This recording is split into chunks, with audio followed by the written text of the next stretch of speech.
అందరికీ నమస్తే. ప్రస్తుతం మనతో పాటు హైకోర్టు అడ్వకేట్ టీకే శ్రీధర్ గారు ఉన్నారు. ఆయనతో మాట్లాడదాం. నమస్తే. ఈడీ, మోడీ ఇవి రెండు బాగా వైరల్ అవుతున్నాయి. ఎందుకు అంటే మోడీ చెప్తేనే ఈడీ కదులుతుంది, లేకపోతే కదలదు అని అంటారు. అట్లా పనిచేసే అవకాశాలు ఉంటాయి. ఇప్పుడు అట్లా ఎట్లా అంటే, ఇప్పుడు ప్రణీత్ రావు కేసు లోపల సిబిఐ వాళ్ళు ఒక స్పెషల్ ఇన్వెస్టిగేషన్ టీం ఉంది.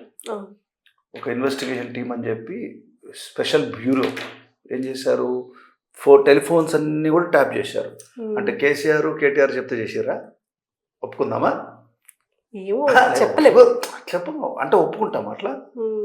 అది ఇది ఒప్పుకున్నారు అనుకోండి, ఎవరైనా కూడా హెడ్ ఆఫ్ ది స్టేట్ కింద కంట్రోల్లో ఉంటుంది. కొన్ని పర్మిషన్స్ తీసుకోవచ్చు, కానీ when there is a corruption అంటే కరప్షన్ అనేది కంటికి కనిపిస్తున్నప్పుడు మోడీ చెప్పేసి ఆగిపోతుందా? అంటే ఏంటంటే ఎలక్షన్స్ కి ముందే ఇది స్టార్ట్ అవుతుంది ఈడీ అనేది, అప్పుడే వినిపిస్తుంది. తర్వాత మళ్ళీ మనకు మధ్యలో గ్యాప్ లో అండర్స్టాండింగ్ ఉంది అనుకుంటున్నామా? మరి అది కూడా ఒకవేళ అట్లా ఉంటే, ఇప్పుడు ఏ డ్రామా అయినా కొన్ని రోజులు నడుస్తుంది, తర్వాత అయితే నిజం బయటకు వస్తుంది కదా. ఇప్పుడు ఎలక్టోరల్ బాండ్స్ ఉంది. ఫర్ ఎగ్జాంపుల్ ఎస్బీఐ ఏం చెప్తుంది, ఎవరెవరైతే డబ్బు మనకి డిపాజిట్ చేశారో వాళ్ళ పేర్లు ఇవ్వనంది. సుప్రీంకోర్టు సెన్సేషనల్ తీర్పు ఇచ్చింది కదా, ఫస్ట్ నువ్వు చెప్పు అంతే. ఎవరెవరు ఎంత డబ్బులు చూస్తే ప్రతి లాటరీ వాడు, ప్రతి క్రైమ్ సిండికేట్ చేసినోడు అన్ని పొలిటికల్ పార్టీస్కి, మేజర్ పొలిటికల్ పార్టీస్కి డబ్బు కంట్రిబ్యూట్ చేస్తున్నారు, కోట్ల రూపాయలు. అంటే ఏంటి, మనం ప్రజల్లో చూసే అప్రోచ్, వాళ్ళు మాట్లాడే మాటలకిను పాలసీ డెసిషన్స్ అంతా కూడా fraudsters are directly depositing money in the political party account. Political పార్టీసే కదా రేపు పొద్దున ప్రభుత్వం ఫామ్ చేసేది. సో ఎవరికి వాళ్ళు డబ్బులు వాళ్ళకు వచ్చేస్తున్నాయి, వాళ్ళ పర్పస్ అయిపోతుంది. ఇవాళ కాంగ్రెస్ మీద ఐటీ ఎక్స్ప్లెనేషన్ ఇవ్వమని చెప్పి 1400 crores వైట్ మనీ 1400 crores ఒక పార్టీకి ఎక్కడికి వెళ్ళి వస్తుంది డబ్బులు? బిజినెస్ అయితే ల్యాండ్లోకి వెళ్ళి అప్రిసియేషన్ అయింది రావచ్చు, లేకపోతే లిక్కర్ బిజినెసా ఏదో వస్తుంది, లేదా గోల్డ్ బిజినెసా, ఏంటి why this amount is coming అనేది ఆలోచిస్తే, మరి ఇప్పుడు మనం చాలా చిన్నవాళ్ళం అయిపోతాము. చాలా పెద్ద దేశంలో చాలా పెద్దవాళ్ళు, మేధావులు, ఆర్థిక శాస్త్రవేత్తలు, లాయర్లు, ఇంజనీర్లు, పబ్లిక్ స్పిరిటెడ్ పర్సనాలిటీస్ మాట్లాడాల్సిన మాటలన్నీ మనం ఏదో హనుమంతుడి మీద కుప్పిగంతులు వేసినట్టు ఉంటుంది.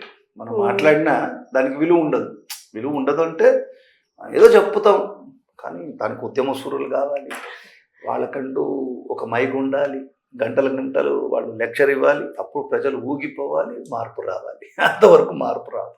అంటే నిజంగా ఈ ఎలక్ట్రల్ బాండ్ అనేది పారదర్శకంగా ఉండదంటారు? పారదర్శకంగా ఉండకూడదని చెప్పి ఎస్బీఐ చాలా ట్రై చేసింది కదా. ఎవరికి ఎంత అమౌంట్ ముట్టిందని మేము చెప్పము అన్నారు.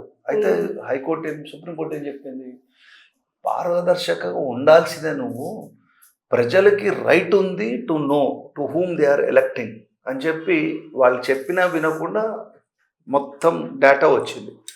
డేటా లోపల హైయెస్ట్ బెనిఫిషియరీ బీజేపీ, నెక్స్ట్ అన్ని పార్టీస్ కూడా చాలా బాగానే రిసీవ్ అయింది. మరి ఏమైనా గిఫ్టా, ఏమైనా పెళ్లి సంబంధాలా? ఎందుకు ఒక మ్యానుఫ్యాక్చరర్ కానీ, ఒక ఫ్రాడులెంట్ యాక్టివిటీలు ఉన్న కంపెనీస్ వాళ్ళు ఫ్రాడ్ చేస్తుంటారు, మళ్ళీ ఈడీ వస్తుంది తర్వాత. కానీ వదలేని పొలిటికల్ పార్టీకి ఎందుకు వస్తుంది ఫండింగ్ అని అడగకూడదు కదా. ఎందుకంటే వీళ్ళందరూ కూడా ఒక టాప్ లీడర్షిప్, వాళ్ళు ఏది మాట్లాడితే అది ప్రజలు వినాలి, చెప్పినట్టు నడవాలి, వాళ్ళ స్పీచెస్ మనం వినాలి. అవన్నీ మనం క్వశ్చన్ చేయలేం. వాళ్ళకి పొలిటికల్ డిఫరెన్సెస్ వచ్చినప్పుడు గొడవ పడతారు, అంతేగాని సామాన్య ప్రజలు అవన్నీ అడగకూడదు. కట్టన పడిపోతుంది.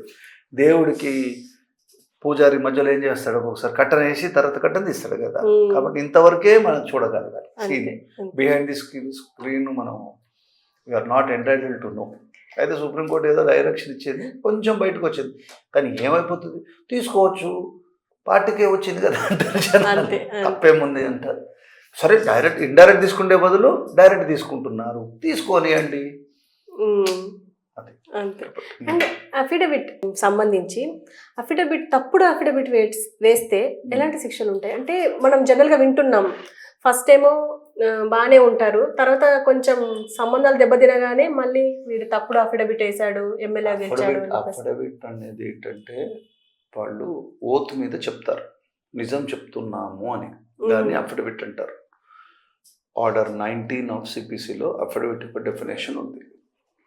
అయితే ఈ అఫిడవిట్ నువ్వు ఒక అథారిటీకి చెప్తున్నావు, ఎలక్షన్ అథారిటీకి, నాకు ఇంతే డబ్బు ఉంది అని, కానీ నీకు కొన్ని వేల కోట్లు ఉంటాయి, కానీ నువ్వు చెప్పేది మాత్రం ఏదో 15 లక్షలు, ఒక పాత స్కూటర్, చేతక్ స్కూటర్ కూడా చెప్తారు వాళ్ళు ఎలక్షన్ అథారిటీలో, పాత స్కూటరు, ఒక అంబాసిడర్ కారు, కానీ అక్కడ అఫిడవిట్ ఉంటుంది. ఎలక్షన్ క్యాంపెయినింగ్ అప్పుడే చూస్తే land cruisers, land Rovers, costly cars ఉంటాయి. అది వాళ్ళ పేరు మీద ఉండదు, వాళ్ళ చుట్టాల పేరు మీద, ఎవరి పేరు మీద ఉంటుంది. అరే ఎమ్మెల్యే సాబ్ అయితే ఆ మాత్రం తిరగద్దా అనే భావన ఉంటుంది. కాబట్టి ఇక్కడ నోన్ సోర్స్ ఆఫ్ ఇన్కమ్ కంటే కూడా నువ్వు వేసిన అఫిడవిట్కు ఓ విలువ ఉంటుంది. ఎక్సెస్ వచ్చిందనుకోండి, అంటే వాళ్ళ ఉద్దేశం ఏంటంటే ఇప్పుడు ఈసారి 10 కోట్లు ఉందనుకోండి, ఎలాగూ ఎమ్మెల్యేలు ఓన్లీ ప్రజల సేవ తప్పించి, ఎమ్మెల్యేలు ఎంపీ గారులు వాళ్ళందరూ కూడా ప్రజల సేవ తప్పించి వాళ్ళకి ఏం ఇన్కమ్ లేదు. వాళ్ళు రాత్రి పగలు ఓన్లీ ప్రజల గురించి ఆలోచిస్తున్నారు. కానీ సడన్గా వాళ్ళ ఇన్కమ్ 100 కోట్లకి వెళ్ళింది అనుకో, ఏం చేస్తే వచ్చింది 100 కోట్లు అని అడుగుతామని ఆశ. కానీ వాళ్ళకి చార్టర్డ్ అకౌంటెంట్స్ ఉంటారు, వాళ్ళకి లాయర్లు ఉంటారు, వాళ్ళు రోజు అందరితో డీల్ చేసి ప్రజలు ఎట్లున్నారో వీళ్ళు కూడా వాళ్ళకంటే 4 ఆకులు చదువుకుంటారు కదమ్మా. కాబట్టి అట్లా నడుస్తూ ఉంటుంది. దాని అంతా మనం అంటే సీరియస్ తీసుకోవాలంటే సీరియస్ ఇష్యూ, అన్నీ కూడా కామెడీ అయిపోయింది లైఫ్. కాబట్టి ఏం పెద్ద పట్టించుకోరు. వాళ్ళు ఏమన్నా అఫిడవిట్ వేసుకోవచ్చు, వీళ్ళని వేసుకోవచ్చు, వాళ్ళని వేసుకోవచ్చు. క్వశ్చన్ చేసినప్పుడు కదా, క్వశ్చన్ చేయాలంటే ఓటర్ క్వశ్చన్ చేయాలి, లేదా ఆపోజిట్ పార్టీ క్వశ్చన్ చేయాలి. సరే మొన్నటి వరకు ఒక పార్టీని తిడుతూ ఉంటాడు, ఈ ఎమ్మెల్యేనో ఎంపీనో, నెక్స్ట్ డే చూస్తే ఏ తిట్టిన పార్టీ లోపల పెద్ద లీడర్ అయిపోతాడు. కాబట్టి ఇవన్నీ చాలా బ్యూటిఫుల్ అండర్స్టాండింగ్. మీరు నేను డీకోడ్ చేసేంత సాహసం చేయకూడదు, అది వాళ్ళకే వదిలేయాలి. అదేదో ఒక రోజు ప్రజలు రియలైజ్ అయినప్పుడు ఈ పార్టీలో గెలిచి ఈ పార్టీకి ఎందుకు వస్తున్నావు అని చెప్పి క్వశ్చన్ చేసి 2 కొట్టేంత స్టేజ్ పోతారా? పోలేరు. ఊరికట్లా అరవాలి. ఇది ఇట్లా మీడియా ఉంటుంది, మీడియా లోపల మన భావ వ్యక్తీకరణ చేస్తే ఎవరో ఒకరు ఎప్పుడో ఒకప్పుడు ఒక ఆలోచన వస్తుందని ఆశ. కానీ దేశానికి క్యాన్సర్ పట్టింది. క్యాన్సర్ వచ్చినప్పుడు మామూలు ట్రీట్మెంట్తో పోతుందా? దానికి ఏం కావాలి? లేజర్ ట్రీట్మెంట్ కావాలి. కాబట్టి అలాంటి రోజులు రావాలి, అలాంటి నాయకత్వం రావాలి, అలాంటి భావజాలం ప్రజల్లో రావాలి. ఎందుకంటే ప్రజల చేత ఎన్నుకోబడుతున్న నాయకులు కాబట్టి ప్రజల్లో మార్పు రావాలి. నాయకుల్లో ఇప్పుడు మార్పు వచ్చే క్వశ్చన్ లేదు. పాతకాలంలో నాయకుడు టాప్ ఉంటే ప్రజలు వాళ్ళని పట్టుకుంటూ వెళ్ళేవాళ్ళు. వాళ్ళు ఇట్లా మారదలుచుకోలేదు. కాబట్టి ప్రజల్లోనే చైతన్యం రావాలి, వాళ్ళే మారాలి. అంతే. అండ్ సార్, ఇప్పుడు మనం ఫోన్ ట్యాపింగ్ గురించి బాగా వింటున్నాం. ఇది ఇప్పుడు బాగా వైరల్ అయిపోయింది. అసలు ఫోన్ ట్యాపింగ్ అంటే సెంట్రల్ పర్మిషన్ లేకుండా ఎలా చేస్తారు? అది కూడా జనరల్గా నక్సలైట్స్ కోసం తీసుకొచ్చారంట కదా దాన్ని. కానీ ఇప్పుడు రాజకీయ నాయకులది విన్నారు. ఈవెన్ సమంత తన విడాకులకు కారణం కూడా ఈ ఫోన్ ట్యాపింగ్ అని చెప్పేసి ఈ మధ్య వినిపిస్తుంది. అసలు అలా చేయొచ్చా సార్, సెంట్రల్ పర్మిషన్ లేకుండా చేస్తే? అంటే శిక్షలు ఉంటాయా?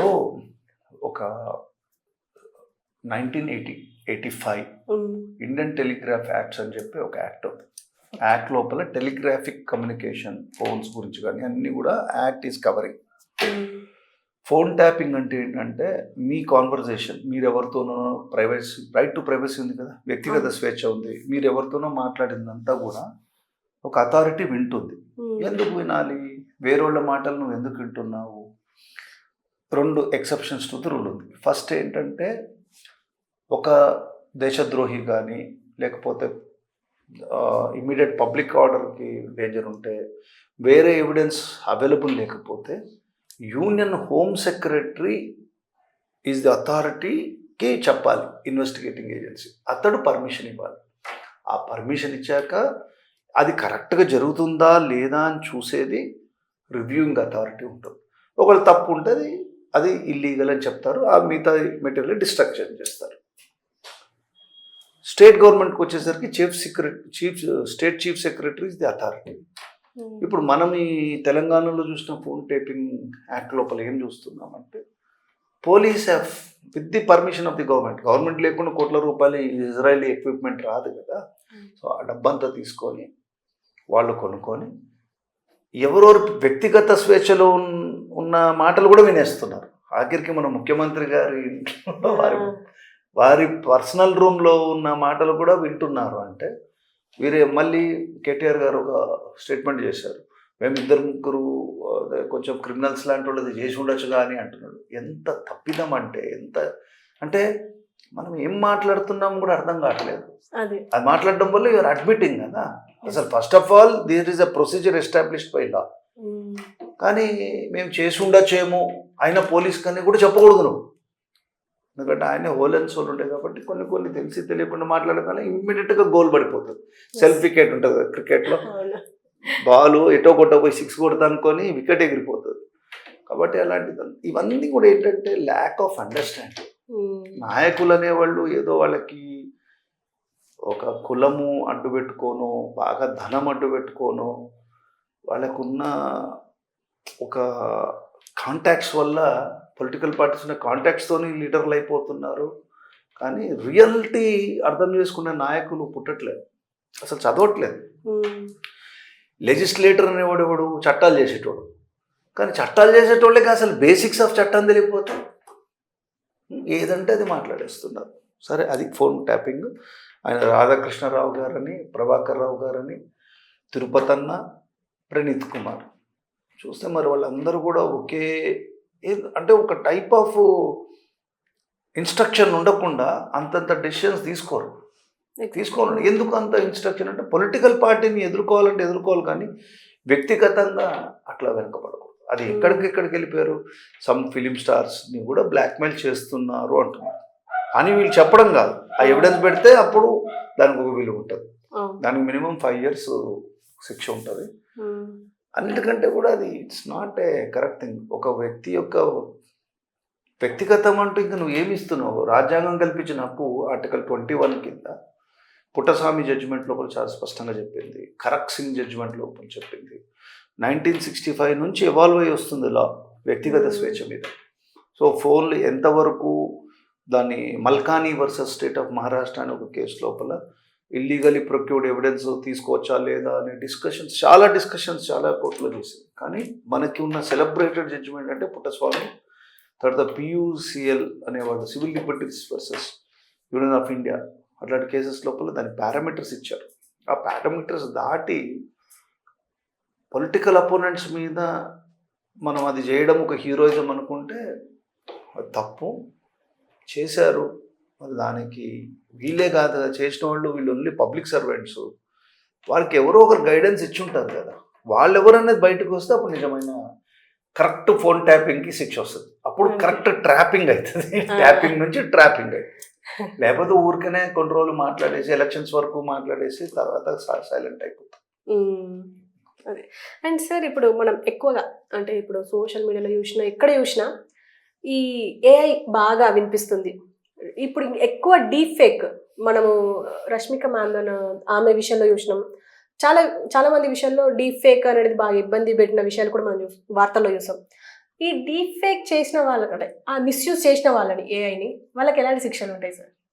ఇప్పుడు anything degrading the character of another is an offence punishable under criminal defamation. రెండోది ఏంటంటే ఇన్ఫర్మేషన్ టెక్నాలజీ యాక్ట్లో 65B, 65AA కొన్ని సెక్షన్స్ 66 దాని ప్రకారం వాళ్ళకి శిక్ష 6 రోజులు. డీఫేక్ట్ చేసే వాళ్ళకి ఎవరైతే వేరే వాళ్ళని అట్లా చూపించడము, వాళ్ళని అట్లా డిగ్రేడ్ చేయడం అనేది వాళ్ళకి సైకలాజికల్ డిజీజ్. ఫస్ట్ ఆ చేసిన వాళ్ళని శిక్ష కంటే ఫస్ట్ వాళ్ళని మెంటల్ హాస్పిటల్ వేశారు. హ్యూమన్ రిసోర్స్ భారతదేశం లోపల ఒక 140 కోట్ల మంది భారతీయులు ఉన్నారు. దాని లోపల 25-30 కోట్ల మంది ఆల్మోస్ట్ వృద్ధులు ఉన్నారు. ఒక 50 కోట్ల మంది యూత్ ఉన్నారు. మిగతా వాళ్ళందరూ చిన్న చిన్న పసిపాపలు ఉన్నారు. ఈ యూత్ ఇట్లాంటి వాటిల్లో పడిపోయి దేశ భవితాన్ని కొట్టుకోవడం ఏమో అవసరం. You must utilize your talent for rebuilding your nation, not for all this thing, temporary time పాస్లు ఇవన్నీ. ఎస్పెషల్లీ వాళ్ళని వీళ్ళని కామెడీలని కార్టూన్లని కార్టూన్ కూడా ఒక లిమిట్ ఉంటుంది కదా, ఒకరి వ్యక్తిత్వాన్ని మరీ చీపన్ చేసి పబ్లిక్ లైఫ్లో అవసరమా? సో అది ఒకంత వరకు ఓకే. ఇప్పుడు డీప్ ఫేక్ వచ్చేసరికి ఏమైంది, వాళ్ళ చేసినా చేయకపోయినా వాళ్ళ బొమ్మలు పెట్టేసి వాళ్ళని క్యారెక్టర్లెస్గా ప్రొజెక్ట్ చేస్తూ ఉంది. తప్పు కదా. సో దానికి ఏంటంటే డిఫమేషన్ యాక్ట్ వస్తుంది, ఇన్ఫర్మేషన్ టెక్నాలజీ యాక్ట్ వస్తుంది, పనిష్మెంట్ వస్తుంది. Okay sir, thank you sir.